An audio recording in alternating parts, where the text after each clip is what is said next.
ओम गम गणपतये नमः। ओम श्री सरस्वत्यै नमः। ओम श्री सद्गुरु परमात्मने नमः। श्री योग वासिष्ठ महारामायण निर्वाण प्रकरण 49वां सर्ग 21वां श्लोक। इस प्रत्यगात्मा का यानी साक्षी चेतन का विषयों की ओर उन्मुख होना ही संसार रूप से बोध है। इस प्रत्यगात्मा अर्थात साक्षी चेतन का विषयों की ओर उन्मुख होना, यही संसार रूप से जो हमको अनुभव में आ रहा है ज्ञान, उसी को संसार कहा जाता है। यानी साक्षी चेतन अगर विषयों की ओर उन्मुख होगा तभी प्रपंच खड़ा होगा, फिर उसी प्रपंच के अंदर जो भी तुमको भासेगा। यह जो संसार रूप से बोध है, यह अनर्थ के लिए ही उदित होता है। यानी ये जो संसार रूपी बोध उदित हो रहा है, तुमको फूल माला पहनाने के लिए उदित नहीं हो रहा है, जंजीर पहनाने के लिए, पराधीन करने के लिए लिखा हुआ है। अनर्थ के लिए उदित होता है। अनर्थ किसको बोलते हैं? एक होता है अर्थ और एक होता है अनर्थ। अर्थ हमारे लिए क्या है? बोले सुख हमारे लिए अर्थ है, शांति हमारे लिए अनर्थ है, शाश्वत जीवन हमारे लिए अर्थ है। इसका उल्टा बोलते हैं कि यार अनर्थ हो गया। अनर्थ हो गया मतलब कोई दुखद घटना घट गई है, यानी सुख की जगह दुख मिल रहा है, जीवन की जगह मृत्यु मिल रही है, ज्ञान की जगह अज्ञान। तो किसी को दुखदायक लगता ही नहीं है, जबकि सबसे ज़्यादा दुखदायक क्या लगना चाहिए? अज्ञान। पहले कोई भी अपने बच्चों को अज्ञानी रखना नहीं चाहता।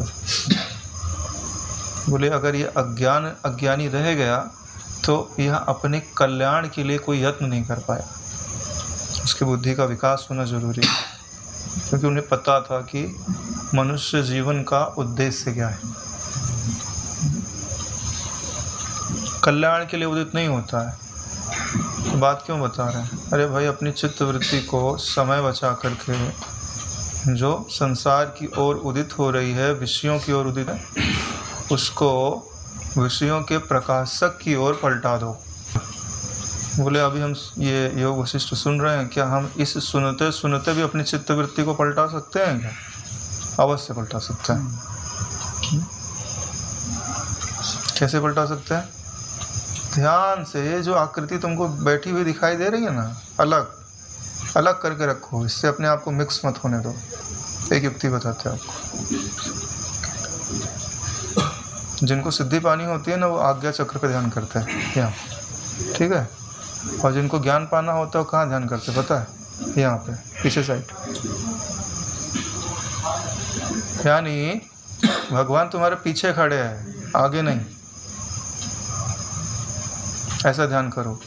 जब करते हो ना, जिस भी गुरु जी का जैसे ध्यान करते हो, तो गुरु जी आपके पीछे बैठे हैं, आगे नहीं। चलो आगे भी बैठे हैं, 2 रूप बना लो, 4 रूप बना लो, आगे पीछे दाएं बाएं सब। लेकिन बड़ी बात क्या है, गुरु जी को आप अपने पीछे बिठा देते हैं ना, तो क्या घटना घटती है? आपकी चित्तवृत्ति आपका शरीर छोड़ देती है, गुरु जी को ग्रहण करने के लिए जा रही है ना। हमारी आदत क्या है कि हमारे आगे जो प्रकाशित है उधर हमारा ध्यान सहज में चला जाता है। जो हमारे पीछे है ना, उस तरफ हमको देखने की आदत नहीं है। क्यों? क्योंकि हमको यह अनुभव होने लग गया है कि हम केवल आँख से ही देखते हैं, जबकि बात सत्य नहीं है। देखता कौन है? दृश्य तन्मात्रा देखती है, और दृश्य तन्मात्रा है कहाँ? पूरे विश्व में व्याप्त है, पूरे विश्व में ओतप्रोत है। जहाँ मन है वहाँ तन्मात्रा अवश्य होगी। तो क्या आपका मन कहाँ है? अरे मन ने इस आकाश को धारण कर रखा है, तो तुम्हारी तन्मात्रा कहाँ है? पूरे आकाश में व्याप्त है नारायण। ये योग का सिद्धांत है। ज्ञानी अपने आप को सर्वव्याप्त बोलता है भाई, योगी, ठीक है। ज्ञानी सर्वव्याप्त नहीं बोलता है। बोले सर्वव्याप्ति की जो वृत्ति है ना, मुझमें बाधित है।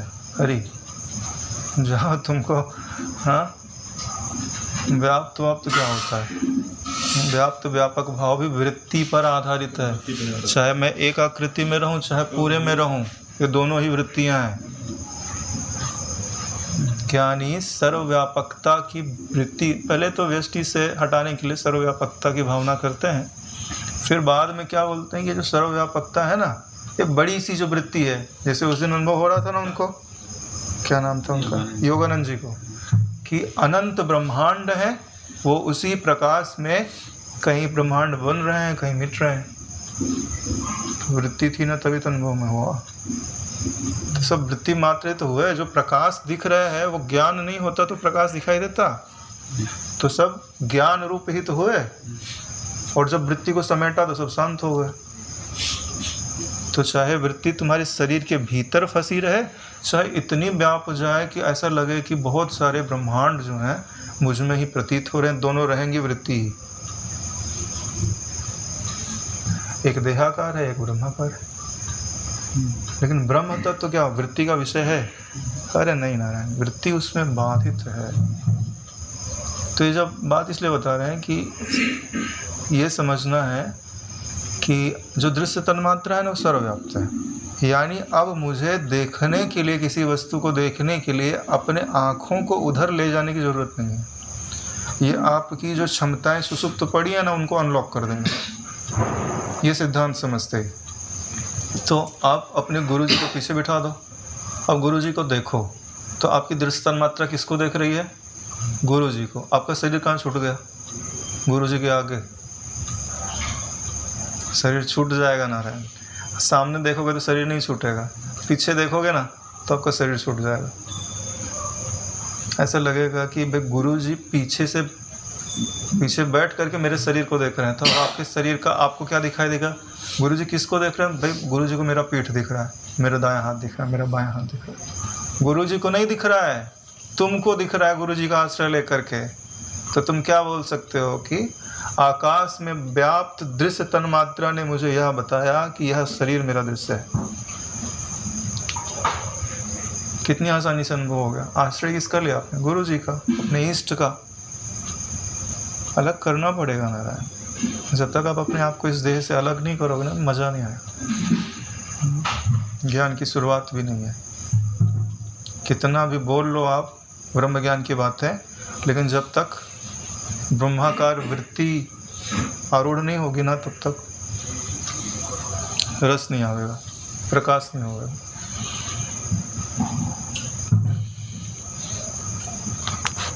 यह अनर्थ के लिए कैसे उदित होता है?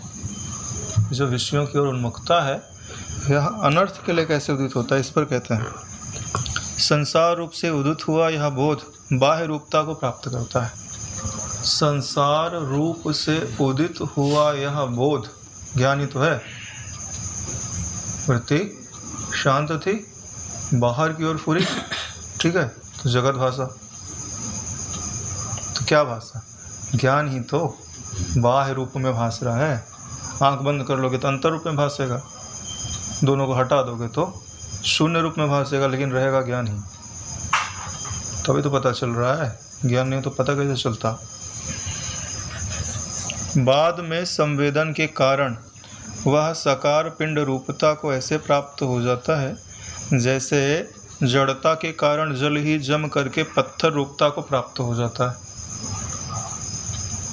पहले वृत्ति उदित हुई, विषयों की ओर गई, उसका नाम हो गया संसार। उसके बाद कहते हैं बाद में स्वयं संवेदन के कारण। अब एक वर्ड आ रहा है संवेदन। बोले संवेदन का मतलब क्या होता है? देखिए, जो भी इंद्रियों से आप ग्रहण करते हो वह जो ज्ञान है उसी को संवेदन बोलता है। नेत्र का संवेदन, कान का संवेदन, स्पर्श इंद्रिय का संवेदन। इंग्लिश में इसके एक वर्ड आता है परसेप्शन, परसीव करना, यानी इंद्रियों से अनुभव करना। वह ज्ञान जो इंद्रियों पर रखा हुआ है उसी को संवेदन कहते हैं। अब बोले ये जो इंद्रियों पर रखा हुआ ज्ञान है यह क्या अनर्थ उपस्थित कर रहा है? बोले जो भीतर से ज्ञान आया उसी को इसने पिंड रूप बना दिया। देखो लिखा हुआ है स्वयं संवेदन के कारण वह साकार पिंड रूपता को, यानी जैसे अभी घड़ी पकड़ते हैं, बोले ठोस है, हाँ छू के देख लिया, मूर्तिमान है भाई, कल्पना नहीं है, हमारे अनुभव में आ रही है, इसकी आवाज़ टिक टिक सुनाई दे रही है। तो ये जो हमारी वृत्ति बन रही है, इसी को क्या बोलते हैं? पिंड रूपता, साकार पिंड रूपता। और फंसाती आपको क्या है? साकार पिंड रूपता ही फंसाती है। क्यों? क्योंकि इसी कारण हमको लगता है कि ये जगत है, ये वस्तुएं हैं, ये वस्तुएं हमें सुख या दुख दे सकती हैं। तो इसी चीज़ का निषेध करना है। और इसमें कारण क्या हुआ? पहले स्फुरन, फिर उसी स्फुरन का संवेदन के द्वारा इस जगत का ग्रहण, संवेदन के द्वारा ग्रहण किया तो क्या हो गया? जो केवल पहले ज्ञान मात्र ही था या आभास मात्र ही था, उसमें पिंड रूपता का जन्म हो गया। उदाहरण क्या देता है? जैसे जल होता है ना, जल, उसको कर दिया ठंडा, बन गया बर्फ़, है तो वो जल ही। ठीक ऐसे ही है सब कुछ ज्ञान मात्र ही या आभास मात्र ही, उसमें जो पिंड रूपता है वो किस कारण आ गई? संवेदन के कारण। इंद्रियों ने उसी सामान्य ज्ञान को एक आकृति के रूप में बना दिया। से अगर इसको और अच्छे से समझना है तो जैसे पानी में भंवर बनती है ना, तो पानी तो एक जैसा सामान्य रूप से है, अब उसमें जल जो है घूमने लग गया तो एक आकृति बन गई, और वही जो भंवर है वही व्यक्ति का जो शरीर है वही है। वो आकृति हर पल बदल रही है, लेकिन आदमी को क्या लगता है ये व्यक्ति वही है, ये अंतःकरण वही है।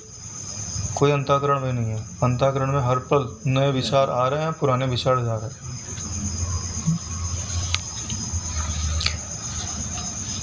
वह चिदात्मा ही अपने स्वरूप के, यहाँ पे मिसप्रिंट हो गया, यहाँ लिख दिया है ज्ञान, जबकि यहाँ होना चाहिए अज्ञान, सुधार लीजिएगा।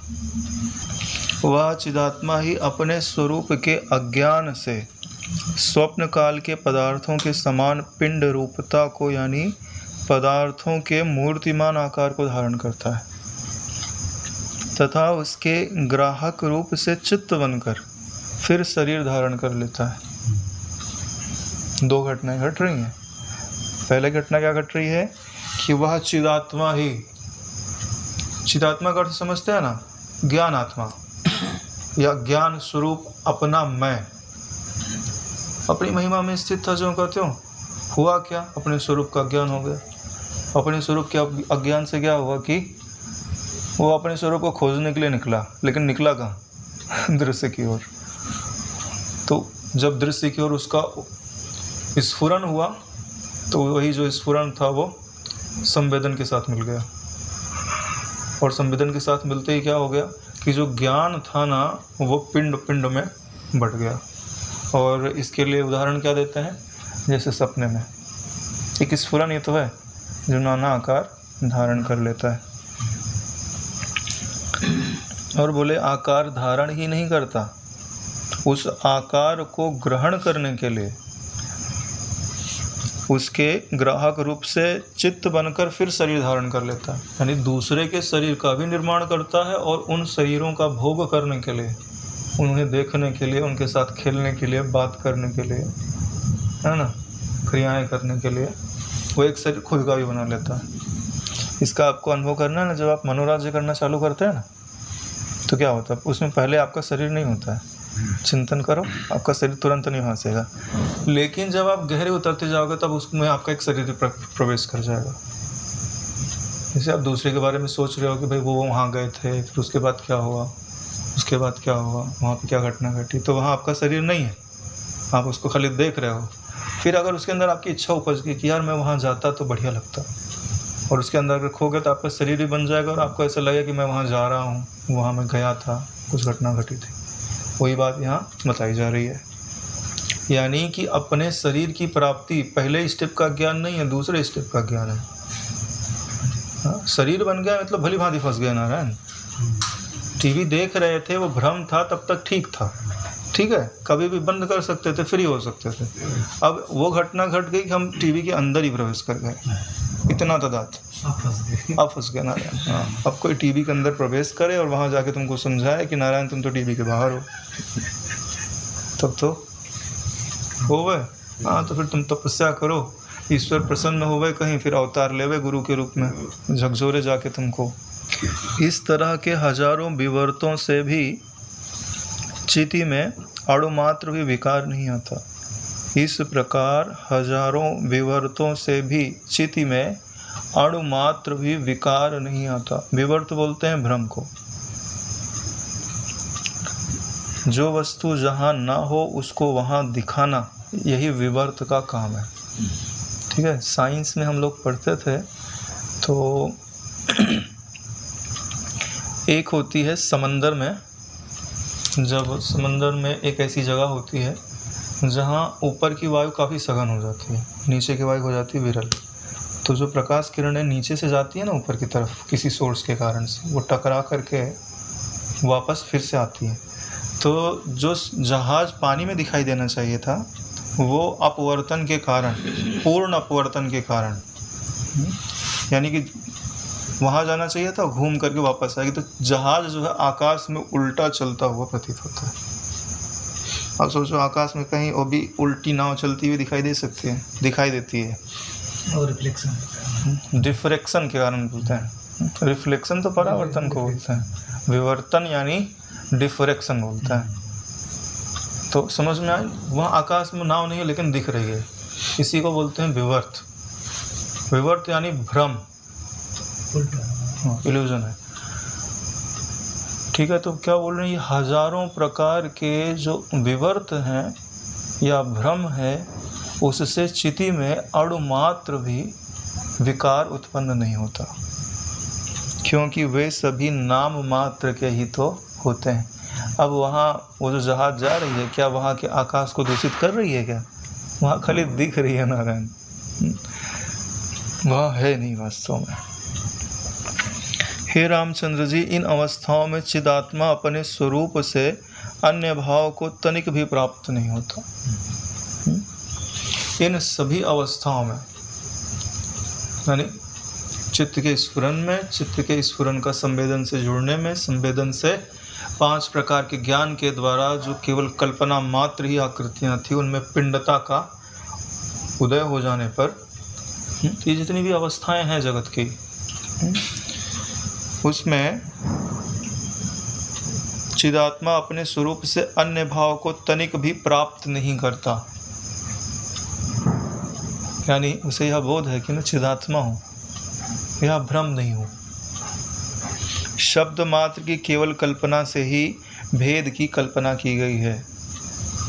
शब्द मात्र की केवल कल्पना से ही भेद की कल्पना की गई है।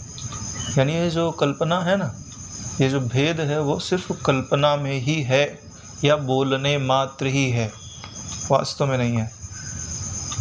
अलग करके दिखाओ। आप तो बोलते हो ये आकृति अलग है, ये आकृति अलग है, ये आकृति अलग है। तो मैं बोलता हूँ इस आकृति को पंचभूत से अलग करके दिखाओ। अगर आप अलग नहीं कर सकते तो आपको यह कहना पड़ेगा कि समस्त आकृतियाँ पंचभूत हैं। ठीक वैसे ही जैसे आप सोने से कंगन नहीं निकाल सकते कि सोना अलग कर दे और कंगन अलग हो जाए। तो इसका मतलब क्या हुआ कि ये जो कार्य दिखाई देता है वह मिथ्या है और जो कारण है वही सत्य है। तो जो आकृतियाँ दिखाई देनी पंचभूतों की बनी हैं, तो आप ये बोलो कि पंचभूत सत्य हैं और ये आकृतियाँ मिथ्या है। इतना तो आपको स्पष्ट रूप से बोलना पड़ेगा ना।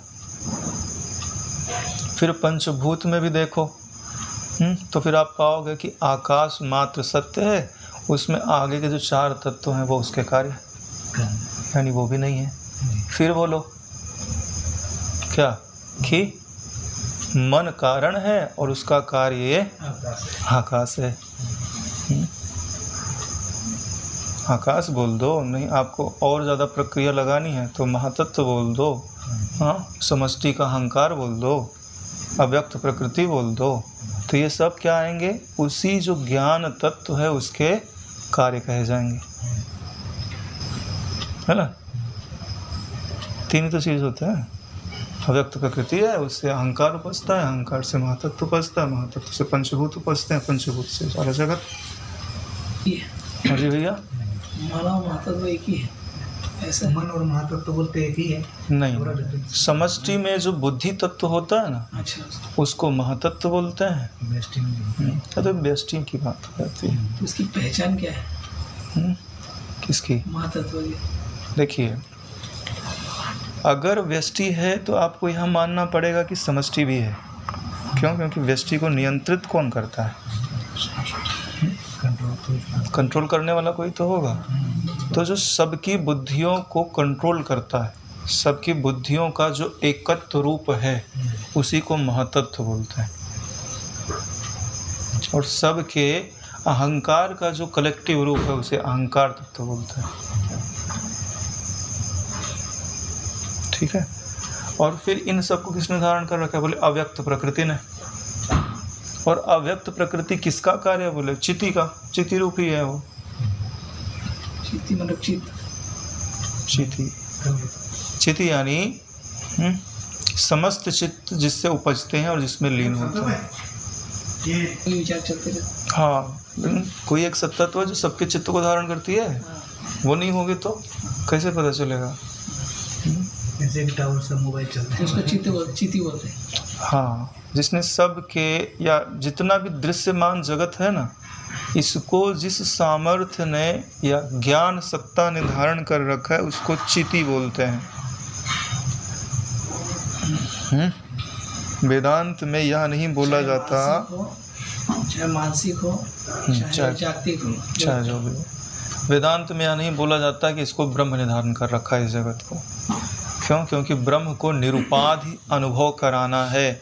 इसके लिए ब्रह्म को कहीं इन्वॉल्व नहीं किया जाता। उसके लिए एक अलग शब्द बना दिया गया। क्या? बोले चिति। यानी चिति ने ही इस जगत को उत्पन्न किया है, चिति ही धारण करते, चिति में ही लय होता है। और ब्रह्म इनसे सदैव निर्लिप्त है, असंग है, साक्षी है, दृष्टा मात्र तत्व है। और वो आप हो, और ये आपको हरदम अनुभव में आते रहेगा। कुल मिला के फुरना, शुरुआत का जो फुरना है उसी को चिति बोला गया है। नहीं, फुरना हो गया तो उसको चिति नहीं बोल सकते। फुरने का कुछ जो धारण कर रहा है वो सामर्थ्य। अच्छा, वो कभी फुर्ती नहीं है। फुरना जिसमें से उत्पन्न हो रहा है। हाँ, जिसमें फुर रहा है। हाँ, जिसमें फुर रहा है वो तो ब्रह्म है। जिस सामर्थ्य से फुर रहा है, अच्छा, उसको चिति बोलते हैं। उसकी शक्ति जैसे बोला जाता है। हाँ, पुरुष की शक्ति। हाँ, अभी पकड़ लिया आपने। वो चिति है, शक्ति को ही चिति बोला गया। स्वप्न में मन से पदार्थों का अवलोकन होने पर मन के ही बाहर भीतर सर्वत्र विद्यमान रहने से एकमात्र मन ही जैसा विकृत रूप से भासता है, वैसा विकृत रूप से यह बोधात्मा अर्थ दृष्टियों से बाहर भीतर भासमान होने पर नहीं भासता है।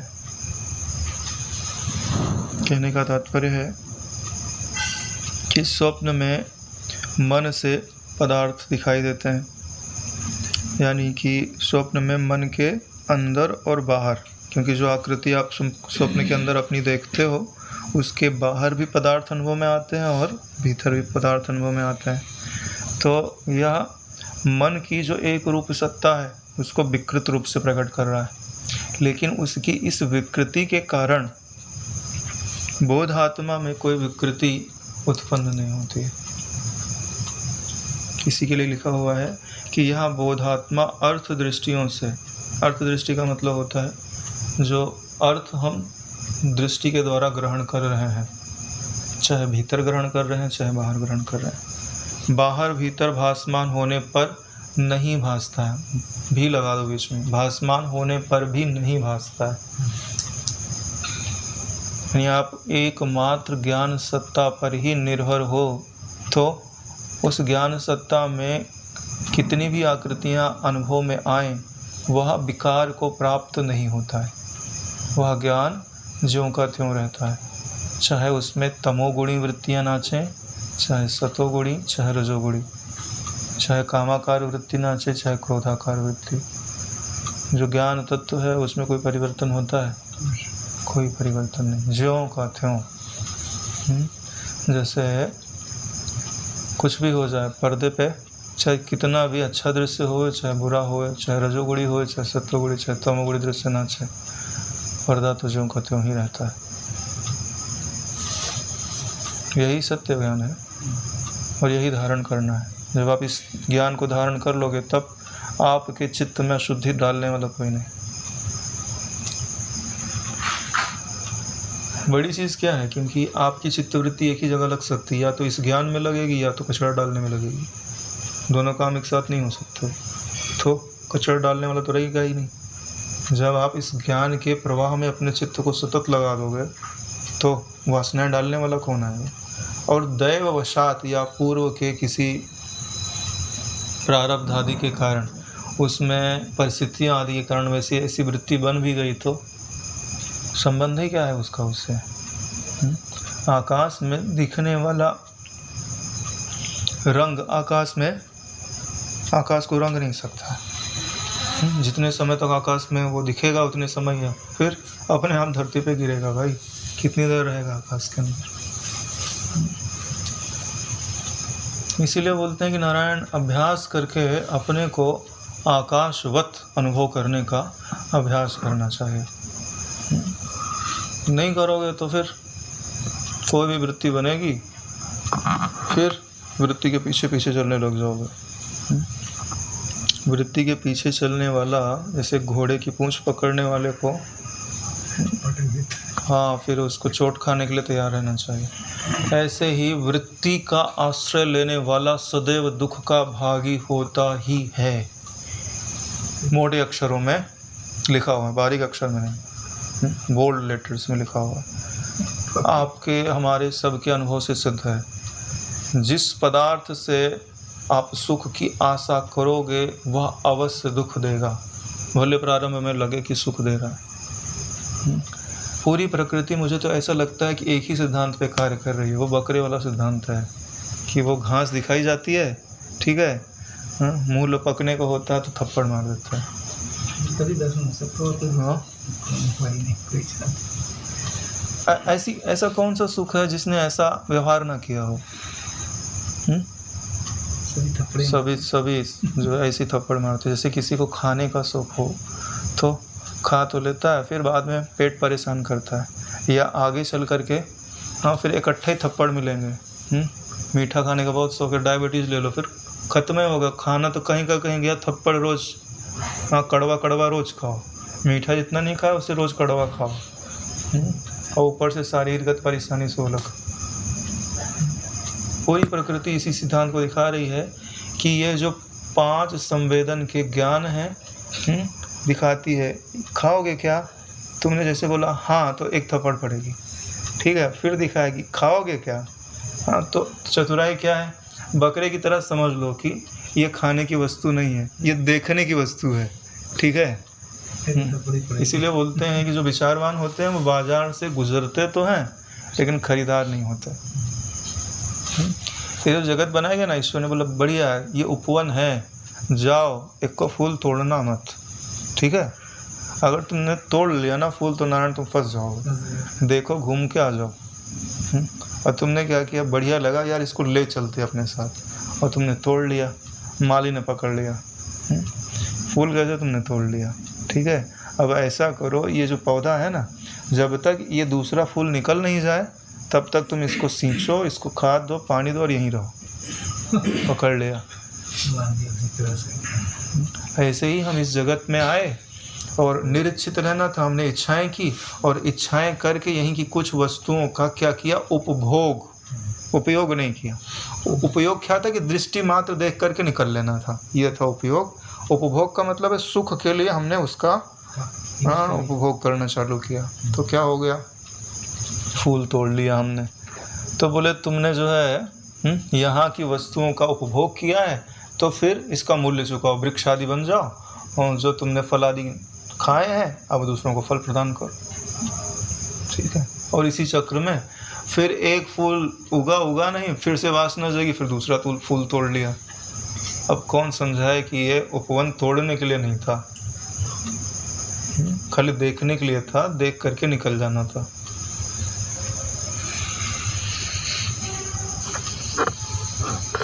आत्मा विकृत क्यों नहीं होता, इस बात पे कहते हैं आकाश के सदृश होने से चिदात्मा भी आकाश, पेन कहाँ गया, आकाश और लिखना चाहिए तो और लिखा हुआ है। आप लोग सुधार करते हो क्या? नहीं, वो डॉक्टर जी ने पहले करवाया, बहुत पहले करवाया, डॉक्टर जी करते हैं। आकाश के सदृश होने से चिदात्मा भी आकाश और काल के समान अविकृत ही रहता है। देखो, आकाश के समान तो हमने पहले से भी सुना हुआ है कि आत्मा है, और यहाँ काल का भी उदाहरण दिया जा रहा है कि काल के समान भी वह आत्मा है। और दोनों का उदाहरण देकर क्या कहा जा रहा है, बोले काल भी कभी विकृति को प्राप्त नहीं होता। जैसे आकाश विकृति को प्राप्त नहीं होता, वैसे काल भी कभी विकृति को प्राप्त नहीं होता। काल ने किसका संग्रह किया है? किसी का नहीं नारायण, किसी से मोह नहीं, किसी आकृति से मोह नहीं। हाँ, यहाँ तक कि उसे ब्रह्मा जी की आकृति से भी मोह नहीं, विष्णु जी की आकृति से भी मोह नहीं, ब्रह्मलोक से भी मोह नहीं। कितना बढ़िया लोक है, हाँ, समय पाके खा जाता। काल के काल में किसी वस्तु से मोह होता तो रखता ना उसको, और सबको खा लेता, रंश मात्र उसमें विकार आज तक नहीं आया। शुक्र वाला जो उपाख्यान पढ़ते नहीं, काल ने अपना वर्णन किया हुआ है। इसीलिए उदाहरण दिया जा रहा है कि ना आकाश में विकार है, ना काल में विकार है। ठीक वैसे ही जो अपना चिदात्मा है ना, अपना स्वरूप, उसमें भी कोई विकार नहीं है। हृदय को मजबूत करके यह बात अपने आप अपने हृदय के गहरे से गहरे तल में बिठा देनी चाहिए कि हम विकार से रहित हैं, विकार का हम पे प्रभाव नहीं पड़ता। ऐसी बात नहीं है कि एक बार में बैठ जाएगी, और ऐसा कोई चलने वाला नहीं है कि जो गिरा ना हो। गिरने का मतलब है देहात्म वृत्ति का बनना। देहात्म वृत्ति तो बनेगी ना है, जब तक बोध नहीं होता है तब तक। लेकिन गिरने के बाद ना उठना ये पाप है। गिरता तो हर व्यक्ति ही है, इसलिए अपनी वृत्तियों को संभालना चाहिए और उन्हें ऐसा बनाओ कि किसी का रंच मात्र भी संग उसमें प्रवेश न करने पाए, विकार रहित ही रहे। इसीलिए आकाश और काल का उदाहरण दे करके जो अपने स्वरूप की असंगता है, निर्विकारिता है, उसको समझा रहे हैं। तथा उसका शरीर भी काल और आकाश रूप ही है। किसका शरीर? नारायण, चिदात्मा का। यानी शरीर का अर्थ होता है व्यक्त रूप, यानी कि जो उसको अनुभव में आता है वह भी कैसा है? अरे वो भी निर्विकार है। स्वरूप भी निर्विकार है, और स्वरूप का जो दृश्य है वो भी निर्विकार है। यानी समझ रहे हो, आकाश रूप में और आकाश रूप जगत को देख रहा हूँ। कुछ ग्रहण में आया, कुछ ग्रहण में नहीं आया। एक ही सत्ता है जो अपने आप में ज्यों की त्यों स्थित है। आत्मनि एव आत्मनः तुष्ट, इसी को तो बोलते हैं अपने आप में तुष्ट। प्रोजहात यदा कामान सर्वान पार्थ मनोगतान आत्मनि एव आत्मनः तुष्टः। तो आत्मा से आत्मा में संतुष्ट रहने का क्या अर्थ हुआ? यही अर्थ हुआ नारायण, कि जो देख रहा है वो भी आत्मा है, और जो दिख रहा है वो भी आत्मा है। दिखने में जो नाम रूप है ना, उसको हटा दीजिए। फिर जो एकत्व का अनुभव होता है ना, उसमें जो विश्राम है वह उपलब्ध हो जाता है। क्यों? क्योंकि अविश्राम किस कारण है? भेद के कारण। और विश्रांति किस कारण है? एकत्व के कारण। जब दृष्टा और दृश्य की एकता हो जाती है, कब होगी? जब दृश्य हो जाएगा शून्य रूप और दृष्टा हो जाएगा अद्वितीय। जब यह समझोगे, अनुभव करोगे कि दृष्टा अद्वितीय है और दृश्य जो है वो शून्य रूप है या आकाश रूप है, तो दोनों की एकता का हो जाएगा बोध। जो ये एकता है, इसी को ही विश्रांति शब्द से कहा जाता है। ये देखो आगे लिख दिया गया कि सर्व पदार्थ चिदाकाश स्वरूप ही हैं। सारे पदार्थ चिदाकाश स्वरूप ही हैं।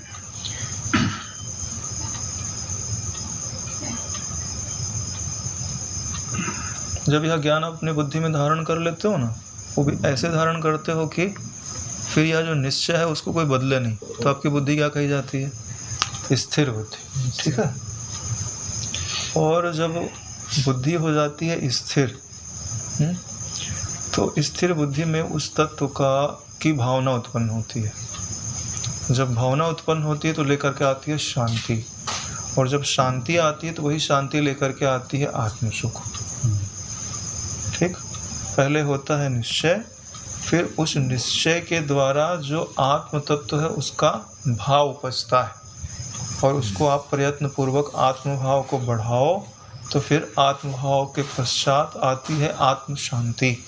फिर आत्म शांति परिपक्व होने पर देती है आत्म सुख या आत्म आनंद। इसका उल्टा कर दो कि जिसमें निश्चयात्मिका बुद्धि नहीं है उसमें आत्म तत्व की भावना नहीं होती, और जिसमें आत्म तत्व की भावना नहीं होती है उसमें शांति नहीं होती है, और जहाँ शांति नहीं होती है वहाँ सुख नहीं होता है। गीता जी का ये श्लोक है। कितना बढ़िया है। वह चिदाकाश स्वप्न के समान अर्थाकार से परिणत नहीं होता। वह चिदाकाश स्वप्न के समान, जैसे स्वप्न में एक ही ज्ञान सत्ता अर्थाकार रूप में परिणत हुई भासती है और अज्ञान के कारण सत्य लगती है, लेकिन वास्तव में परिणत होती नहीं है। लेकिन कब परिणत नहीं होती? जब आप वो समझ लो कि वह चिदाकाश रूप है। इसीलिए लिखा हुआ है चिदाकाश स्वप्न के समान अर्थाकार से परिणत नहीं होता। जड़ स्वरूप बाह्य पदार्थों के आकार से चिति भले ही विकृत ना हो सके, किंतु जड़ का तो विकार हो सकता है। यानी चिति तो भले विकृत ना हो, लेकिन जड़ के अंदर तो विकार हो सकता है। ये संशय कर रहे हैं। तत्वबोध केवल भीतर स्थित चिदाकार रूप से वह विकृत क्यों ना हो जाए, इस पर कहते हैं।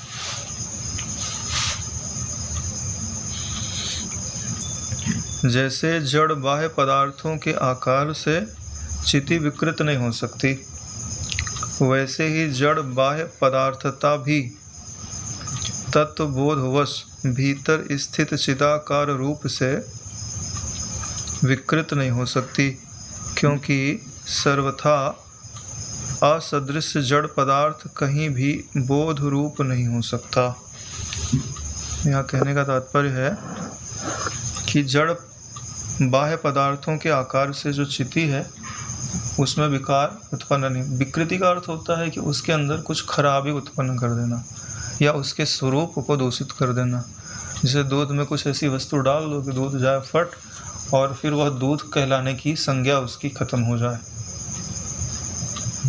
विकार को प्राप्त हो गया ना, खराब हो गया, अब काम नहीं होगा, बिगाड़ दिया। वैसे ही जड़ बाह्य पदार्थ भी तत्वबोधवश, यानी जड़ बाह्य पदार्थ यानी ये पूरा जो जगत दिखाई दे रहा है ना, ये पूरे का पूरा भीतर स्थित चिदाकार रूप से विकृत नहीं हो सकता।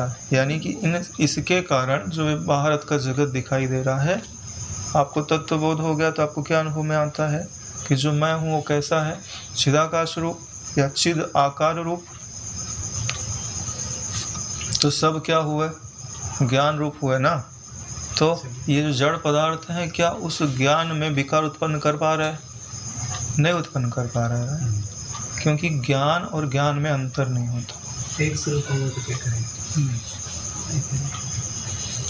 लिखा हुआ है क्योंकि सर्वथा असदृश जड़ पदार्थ, असदृश जड़ पदार्थ यानी अलग अलग, कहीं भी बोध रूप नहीं हो सकता। यानी बोध रूप से कभी भी भिन्न नहीं हो सकता। यानी कि देखो, एक समझ लो, यहाँ पे लिखा है कि जड़ पदार्थ बोध रूप नहीं हो सकता, यानी उनका जो प्रकाशन है वो किसी अन्य के अधीन है। अरे भाई, आप देख रहे हो ना जड़ पदार्थ को, तो आप देखोगे तब तो जड़ पदार्थ होगा। यानी उसकी अगर स्वतंत्र सत्ता हो तब तो वह कुछ विकार उत्पन्न करे। जब उसकी स्वतंत्र सत्ता ही नहीं है, वो स्वयं किसी और के आश्रित है, तो वो विकार उत्पन्न कैसे करेगा? जैसे छाया जो होती है ना, वो किसी का लाभ या हानि नहीं कर सकती। क्यों? क्योंकि प्रतिबिंब स्वयं बिंब के आश्रित है। बिंब करेगा तो होगा, प्रतिबिंब से कुछ होने वाला नहीं है। जैसे दूध रखा है, नींबू निचोड़ दें तो दूध हो जाएगा फट, ठीक है, लेकिन अगर हम नींबू की परछाई डालें उस दूध के अंदर तो फटेगा क्या? नहीं फटेगा।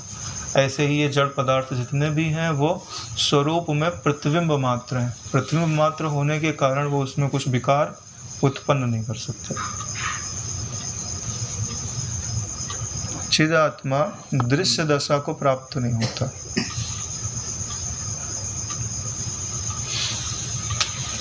अथवा विवर्तवश उस दृश्य स्थिति को यदि प्राप्त हो जाता है तो भी वह अविकृत ही बना रहता है, क्योंकि विवर्तवश लिखा हुआ है, यानी लग तो रहा है कि उसमें जगत उत्पन्न हुआ है लेकिन जगत उत्पन्न नहीं हुआ है। यही कारण है कि उसमें कुछ विकृति उत्पन्न नहीं हो सकती। तनिक भी अन्य रूपता को प्राप्त नहीं होता। तनिक भी अन्य रूपता को प्राप्त नहीं होता।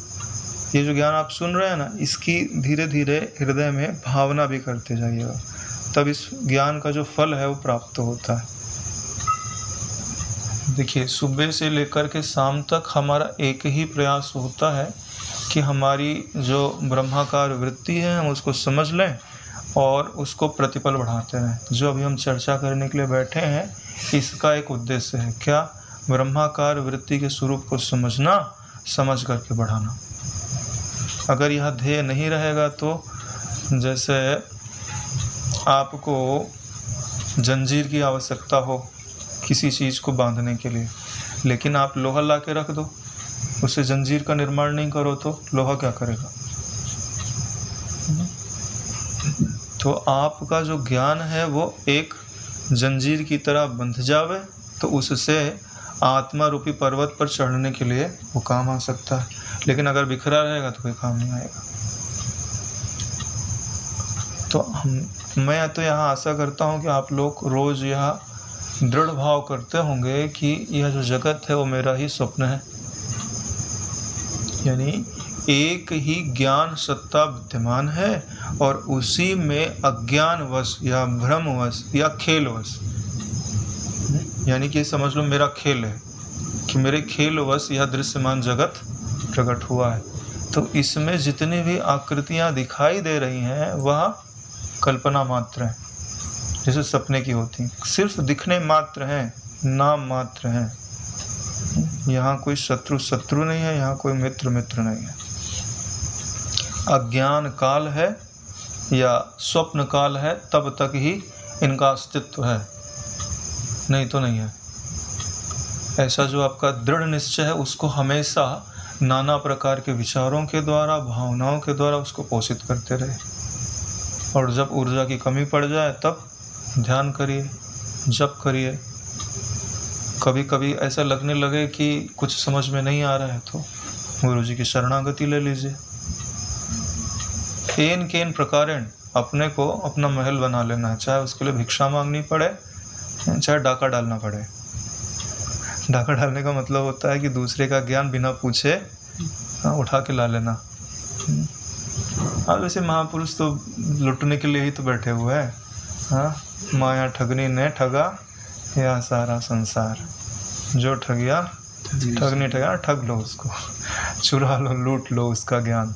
दे इसलिए है कि लूटने के लिए तो तैयार है, कोई लूटने वाला तो चाहिए, देते इसलिए। तो इसके लिए देखिए, जब उस निश्चय को ध्यान में रखते, उस निश्चय को पुष्ट करने के लिए अभी जो वाक्य है उनको वहाँ पे जोड़ेंगे ना तो वो फायदा करेंगे। नहीं तो आपको लगेगा कि एक ही तो बात है, उसको 10 प्रकार से क्यों बोला जा रहा है। अरे भाई, इसलिए बोला जा रहा है कि वह पोषित होती जाए, इसलिए बोल रहे हैं कि चिदात्मा दृश्य दशा को प्राप्त नहीं होता। चिदात्मा कभी भी दृश्य दशा को प्राप्त नहीं होता, यानी चिदात्मा कभी दृश्य नहीं बनेगा। जब भी उसमें दृश्य दिखेगा तो उसकी ही कल्पना के कारण दिखेगा। चिदात्मा सदैव उससे असंग रहेगा। हाँ, ये जो बढ़िया प्रश्न आपने पूछा, क्या चिदात्मा कल्पना करता है? ठीक है, इसका उत्तर अभी मत ढूंढिए आप, पहले कल्पना को कर दीजिए निवृत्त, ठीक है, और चिदात्मा का हस्त मलकोत अनुभव कर लीजिए, और फिर पूछिए कि क्या चिदात्मा ने कभी कल्पना की थी? तभी तो उत्तर मिलेगा। तभी उत्तर मिलेगा नारायण। क्यों? क्योंकि है ही नहीं तो कल्पना। जब कुछ होए तब तो बोलो कि कल्पना किया था। इसलिए कुछ प्रश्नों के उत्तर अपने मन को नहीं देना चाहिए, बोलना तो धैर्य रख, सिद्धांत काल में तेरे को अपने आप इस बात का उत्तर मिल जाएगा। तनिक भी अन्य रूपता को प्राप्त नहीं होता, यानी जो हमारा ज्ञान मात्र स्वरूप है वह तनिक भी अन्य रूपता को प्राप्त नहीं होता। तो ज्ञान अन्य होकर के भी बनेगा भी क्या? अज्ञान बनेगा, अज्ञान पर प्रकाश होता है।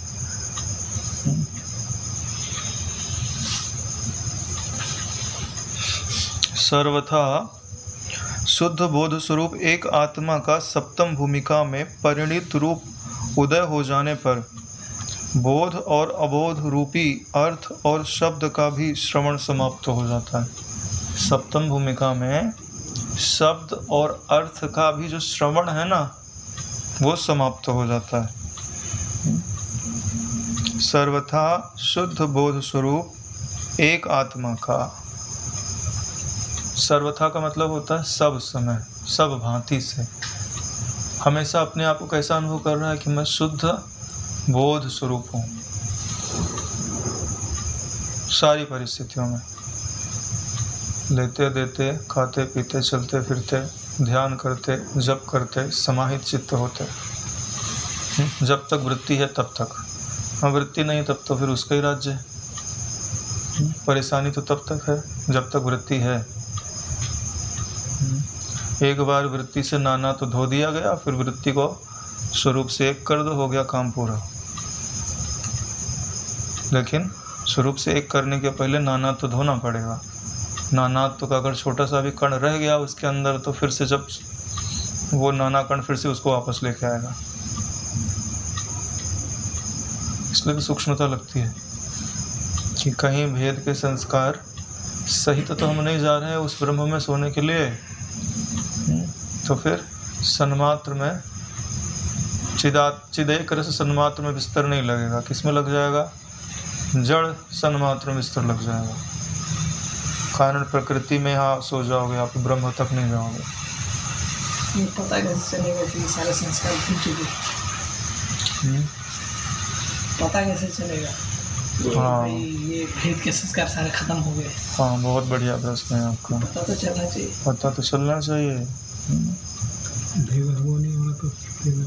हाँ, बढ़िया भाई ने उत्तर दिया। क्या आपको इस जगत में अपने सिवा किसी दूसरे का बोध होता है? क्या आपका राग, भय और क्रोध तीनों भली भांति निवृत्त हो गए हैं?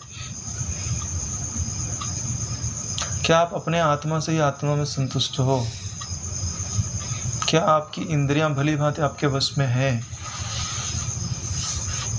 क्या अभेद के निश्चय से आपका चित्त अदृश्य हो जाता है?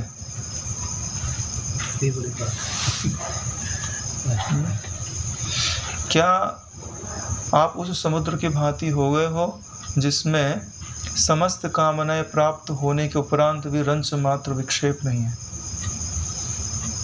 कृष्ण की बातें, गोपियां गले लग रही हैं लेकिन उनके चित्त में रंच मात्र विकार नहीं है। क्या ऐसे आपकी चित्त की स्थिति है कि अप्सरा कंठ लगे और आपके शरीर में कोई विकारी परिवर्तन ना हो? यहाँ तो चिंतन मात्र से परिवर्तन हो जाता है। चित्त ब्रह्म में इतना ठोस हो जाता है कि जगत की वृत्ति ग्रहण करने के लिए शेष ही नहीं बचता। तो जगत की वृत्तियां उस पर प्रभाव कैसे डालें? ऐसी कथा आती है कि कामदेव ने बोला ईश्वर को, क्या आप तो वहाँ रहते हैं, तभी तो हमारा आप पे जोर नहीं चलता है, धरती पे आओ तो फिर हम बताते हैं आपको। बोले कि किले के अंदर रह के दिखाना है कि किले के बाहर रह के दिखाना है? तुम बोले कि चलो दोनों तरह से देख लो। तो जब रामावतार में आया तो बोले किले के अंदर एक पत्नी व्रत का पालन किया, तो वहाँ भी काम पराजित, ठीक, दाल नहीं बोले उसकी। और बोले ऐसे तो कोई भी हमको हरा सकता है बोले कि ऐसे में आओ कि जहाँ कोई लिमिट ना रहे, जो चाहे तुम्हारे गले लग सके। बोले ठीक है, ऐसा भी होगा। हाँ, अरे जहाँ भगवान कृष्ण गए वहाँ कोई ना कोई उनको गले लगने को तैयार, ठीक है। फिर भी काम ने देखा कि यहाँ मैं इनके चित्त में प्रवेश करने में असक्षम हूँ। क्यों? कृष्ण की ब्राह्मी दृष्टि इतनी पक्की है कि उन्हें एक कृष्ण तत्व के सिवाय दूसरा कुछ भासता ही नहीं है। इसीलिए अखंडानंद जी बोलते थे, वेदांत कितने धुरंधर, बोले कि अगर ब्रह्म रूप में मुझे किसी का निरूपण करने को मिले और मुझे सबसे नज़दीक कोई ब्रह्म को व्यक्त करने वाला दिखाई देता है तो वो है कृष्ण तत्व। हर प्रकार से पूर्ण ब्रह्म, कदम कदम पर अपने ब्रह्मत्व की परिभाषा को उन्होंने प्रमाणित किया है। सब कुछ किया और कुछ भी नहीं किया। इसको बोलते हैं भैया, जो आपने प्रश्न पूछा ना कि कैसे पता चले, तो पहला अध्याय है अपना भगवत गीता का, है ना, उसके पीछे के जो 10, 12, 15 श्लोक है, उसमें भगवान से यही पूछा है अर्जुन ने कि जो स्थित प्रज्ञ है वो कैसे चलता है, कैसे बोलता है, कैसे रहता है, वह बताइए।